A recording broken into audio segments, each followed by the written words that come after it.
ঢাকা বরিশাল মহাসড়কের কামালদি নামক এলাকা।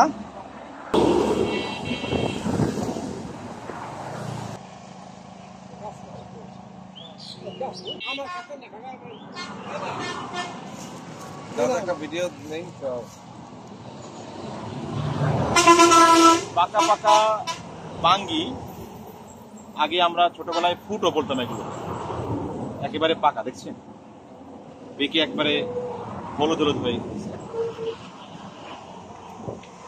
ঢাকা বরিশাল মহাসড়কের আমগ্রাম ব্রিজের সামনে এই বাঙ্গি ফ্রুট বিক্রি হচ্ছে। প্রায় আমরা দেখছি যে এখানে গাড়ি থামিয়ে এই বাঙ্গি নিয়ে যাচ্ছে বিভিন্ন দূর দূরান্তের ক্রেতারা।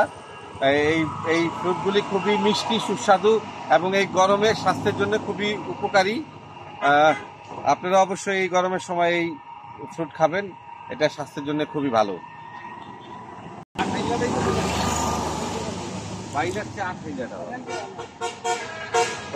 কাদা কাদা লাগে, 8 লিটার যেমন কসকসে একটু ভালো লাগে। দাম কোনটা কত কাকা? দেখেন আগে 8 লিটার দেখেন।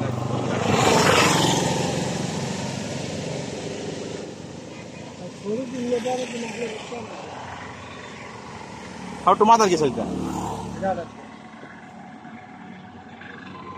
একটু বড় নিবে। এই হ্যাঁ,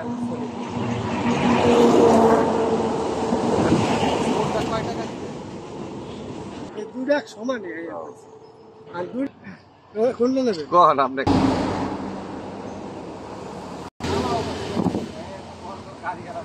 ভাই খাওয়া হলো সাংবাদিক। আমাদের এই ঢাকা বরিশাল মহাসড়ক বাংলাদেশের মধ্যে একটি গুরুত্বপূর্ণ এবং ব্যস্ততম মহাসড়ক। জানেন যে ঈদের মৌসুম চলছে, এখন বাড়ি থেকে মানুষ ফিরছে, ঢাকামুখী হচ্ছে, আবার বিভিন্ন জায়গাতে যাচ্ছে, বিভিন্ন যারা ঢাকা থেকে এসেছিল তারা ঢাকা ফিরছে। তো সেই রাস্তা প্রচুর ভিড় রয়েছে, ব্যাপক গাড়ি। আমাদের এই নুরুল আলম কাকা, তিনি এই ফুড, বাঙ্গি, তরমুজ, আমাদের স্থানীয় আর কি, এগুলো স্থানীয় ক্ষেতের আগাম বাঙ্গি, এগুলো এখানে চাষ হয়। উনি এগুলো নিজে ক্রয় করে বিক্রি করছেন, আপনারা এখানে নিতে পারেন, খুব ভালো। আমরাও নিলাম। এটি হচ্ছে আপনার নাম নিজাম খালাসি। আপনারা এখানে এলে পাবেন ওনার কাছে। এবং হচ্ছে আমগ্রাম এবং কামালদির একেবারে মাঝামাঝি স্থান, এখানে এলেই আপনারা পাবেন। আমরা দেখতে পেয়েছি যে আপনার বড় বড় গাড়ি থেমে, আপনার প্রাইভেট কার, বাজারু, বাস, মোটরসাইকেল থেমে তার এই বাঙ্গিগুলো সংগ্রহ করছে। বাঙ্গি দু ধরনের হয়, একটি হচ্ছে বেলে এবং আর একটি হচ্ছে আপনার আঠালো। দুটোই খেতে মিষ্টি, ভালো, আপনারা কিনবেন। ধন্যবাদ, আসসালামু আলাইকুম।